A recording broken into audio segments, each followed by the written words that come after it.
ஓம் முருகா போற்றி போற்றி. என் அன்பு குழந்தையை, முகமலர்ச்சியோடு நம்பிக்கையோடு எழுந்து இந்த புதிய நாளை துவங்க இந்த திருச்செந்தூர் முருகனின் அருள் கிடைக்கட்டும். தங்கமே, இன்று அழகான நாள், என் பிள்ளைக்கு அற்புதமான நாள். கார்த்திகை செவ்வாய். உனக்கான நன்மைகள் அனைத்தும் கிடைக்கப் போகிறது. எதை எதிர்பார்த்தாயோ அது கிடைக்கப் போகிறது. எழுந்திரு தங்கமே, முகமலர்ச்சியோடு நம்பிக்கையோடு எழுந்துவிடு. என் செல்வமே, ஆரம்பம் என்று இருந்தால் முடிவு என்று ஒன்று உண்டு. நீ ஏன் இதுதான் உன் முடிவு என்று நினைக்கிறாய்?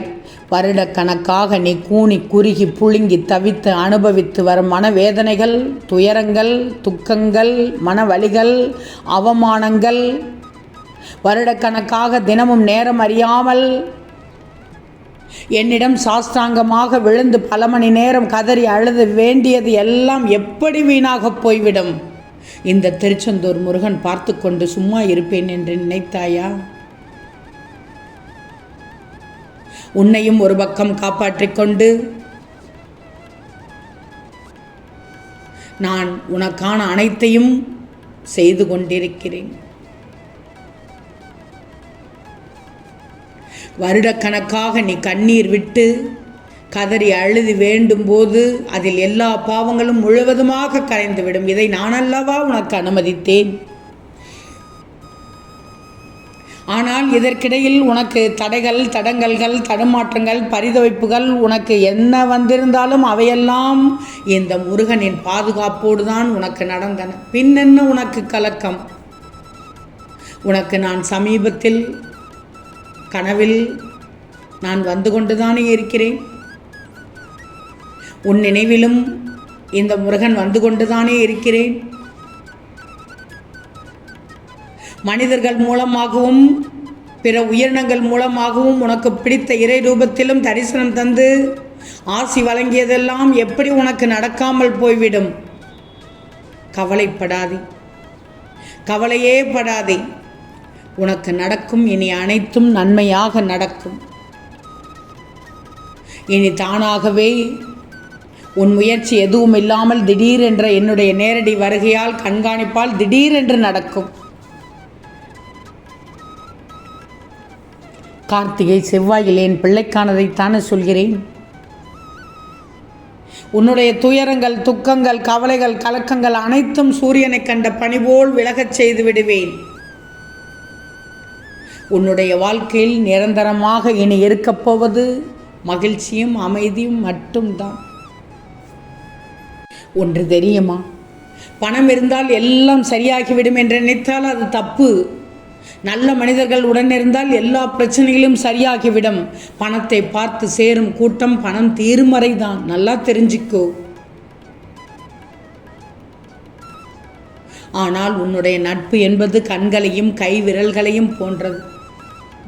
அல்லது உன் உறவு என்பது கண்களையும் கை விரல்களையும் போன்றது. கை விரலில் காயம் பட்டால் கண்கள் அழும். கண்கள் அழுதால் கை விரல்கள் துடைக்கும். இருட்டுக்கு பயந்தால் தூங்க முடியுமா? கஷ்டத்திற்கு பயந்தால் வாழ முடியாது. உழைக்க பயந்தால் வளர முடியாது. போராட பயந்தால் வெற்றி பெறவே முடியாது. பயந்து கொண்டு இருந்தால் வாழவே முடியாது. நான் சொல்வதை கேட்டுக்கோ. பணிவை தேடு, தப்பில்லை, அதிகாரம் கிடைக்கும். பொறுமையை தேடு, தப்பில்லை, வெற்றி கிடைக்கும். அன்பை தேடு, தப்பில்லை, நல்ல உறவு கிடைக்கும். நல்ல எண்ணங்களை தேடு, தப்பே இல்லை. வாழ்க்கை, அருமையான வாழ்க்கை கிடைக்கும். தேடாமல் எதுவும் கிடைக்காது. அதை மட்டும் நல்லா ஞாபகத்தில் வச்சுக்கோ. நீ தொலைதூரத்தில் கூட இருந்து விடலாம், ஆனால் யாருக்கும் பாரமாக இருந்து விடக்கூடாது. என் பிள்ளை, முருகனின் பிள்ளை, நீ விட்டு கொடுக்கும் குணம் உனக்கு இருக்கிறது தானே? அனுசரித்து போகும் மனசு உனக்கு இருக்கிறதானே? பின்னென்ன தங்கமே, வாழ்க்கையை நீ அழகாக வாழ்ந்து விடலாமே. புதைந்த பிறகே, விதையும் சிதைந்த பிறகே மனம் புதிய கோணத்தை பார்க்கிறது. மாற்றம் என்ற உன்னிடம் இருந்து ஏற்படாத வரை உன்னால் ஒரு துரும்பை கூட மாற்ற முடியாது. விளக்கிற்கு வெளிச்சம் கொடுக்க மட்டும்தான் தெரியும். வெளிச்சம் எங்கு தேவை என்பதை நீதான் தீர்மானிச்சுக்கிடணும். உன் திறமை எங்கேயோ எவ்வளவோ எப்படியோ இருக்கிறது. அதையெல்லாம் எங்கெங்கே காமிக்க வேண்டுமோ அங்கெல்லாம் காண்பித்து விடு. இன்று செவ்வாயில் சொல்கிறேன், என் பிள்ளைக்காக சொல்கிறேன், உன் காரியங்கள் அத்தனையும் வெற்றி பெறும். உன் துயரங்கள் உன்னை விட்டு போய்விடும். உன் வியாதிகள் உன்னை விட்டு விலகி ஓடிவிடும். உன் கடன் சுமைகள் எங்கு போனது என்று தெரியாமலேயே ஒரு அற்புதம் நடந்து உன் சுமையை இறக்கி வைத்துவிடும். இதனால் பார், உன்னுடைய விருப்பங்கள் நிறைவேறிவிடும். செல்வம் பெருகிவிடும். என்னுடைய முருகன் எந்த நேரத்திலும் என்னை கைவிட மாட்டார் என்பதை உறுதிப்படுத்திக் கொள்வாய். உனக்கு இப்போதுள்ள பிரச்சனைகளை விட உனக்கு ஏற்படுகிற குழப்பங்கள் தான் அதிகமாக இருக்கிறது. இந்த குழப்பத்திற்கு காரணம் ஒவ்வொரு நாளும் உனக்கு கிடைக்கும் புதிய வாய்ப்புகள், புதிய சூழல்கள். இதனால் இது நல்லதா, அது நல்லதா, இது நல்லதா என யோசித்து குழம்புகிறாயே தவிர சரியான முடிவு எடுக்க முடியாமல் திணறிக்கொண்டிருக்கிறாய். என் பிள்ளை, நீ திணறலாமா? திணறல் உன்னிடத்தில் இருக்கலாமா? குழப்பம் உனக்குத்தான் வரலாமா? வரக்கூடாது. இந்த நிலையில் இருக்கிற உன்னை சரியான இடத்திற்கு நான் அழைத்து செல்லப் போகிறேன். பிறந்த குழந்தை வெளிச்சத்தை பார்க்க கண் கூசுகிறது என்பதற்காக கண்களை மூடிக்கிட்டே இருந்தேன்னா கடைசி வரை உன்னை சுற்றி என்ன நடக்கிறது என்பதை பார்க்காமலே போய்விடுவாய். யோசிச்சுப்பார். நடக்கும்போது விழுந்து விடுவோம் என்று பயந்து படுத்தே கிடந்தால் வாழ்க்கையில் அந்த குழந்தையால் நடக்க முடியாமலேயே போய்விடுமே.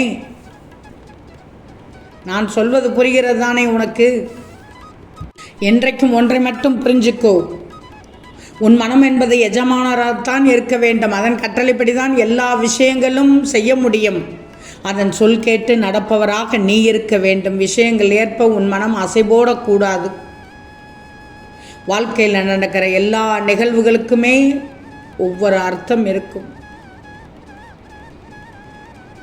சில நிகழ்வுகள் நடப்பது உனக்கு நல்ல நிம்மதியை தரும், சந்தோஷத்தை கொடுக்கும். சில நிகழ்வுகளோ வருத்தத்தை தரும், கஷ்டத்தை கொடுக்கும். அவையெல்லாம் எல்லோருடைய வாழ்க்கையிலும் நடக்கும். ஒருத்தர் அதை புரிஞ்சுக்கிட்டேன்னா இன்னொருத்தவங்க அதை புரிந்து கொள்ள மாட்டேங்கிறார்கள். அப்படியே நடப்பவை புரிந்து கொண்டாலும் அதை செயல்படுத்த முடியாதவாறு கர்ம வினைகள் துரத்துகிறது, மாயை வலையில் சிக்க வைக்கிறது. உண்மைதானே? உண்மைதானே தங்கமே? உன் முருகன் சொல்வது என்னவென்றால் எதற்கும் அடிமையாக கூடாது. அது அன்பிற்கும் மற்ற எல்லாவற்றுக்குமே உன்னை ஆள ஆரம்பித்துவிடும். ஒன்றை தெரிஞ்சுக்கோ, உன் தோற்றத்தில் தான் நிழல் தெரிய வேண்டுமே தவிர நிழலிலிருந்து உன் தோற்றம் தெரியவே கூடாது. ஒரு அடி உள்ள நூல் சிக்கலான எளிதில் அதனுடைய சிக்கலை களைந்து விடலாம். ஆனால் உன் வாழ்க்கையிலோ நூலின் கண்டுகளே சிக்கலாக உள்ளது. கொஞ்சம் நிதானமாக இரு, பொறுமையாக இரு. அந்த நூலில் மட்டும் நீ தனியாக மாட்டிக்கொள்ளக்கூடாது. அதில் உன்னை சார்ந்தவர்களும் இருக்கிறார்கள். ஆனால் பயப்படாதே. அந்த சிக்கலை அவிழ்க்க பயந்தால் உன் கண்களுக்கு தெரியாமலேயே போய்விடும். நீ பொறுமை காத்துக்கோ, நான் பார்த்துக்கொள்கிறேன். இன்று செவ்வாய்க்கிழமை முகமலர்ச்சியோடு எழுந்திரு, நம்பிக்கையோடு எழுந்திரு. இந்த முருகனின் அறிவுரையை கேட்டு விட்டாய்தானே? உன் மனதிற்குள் நிச்சயமாக புது தெம்பு கிடைக்கும். ஓம் முருகா போற்றி போற்றி.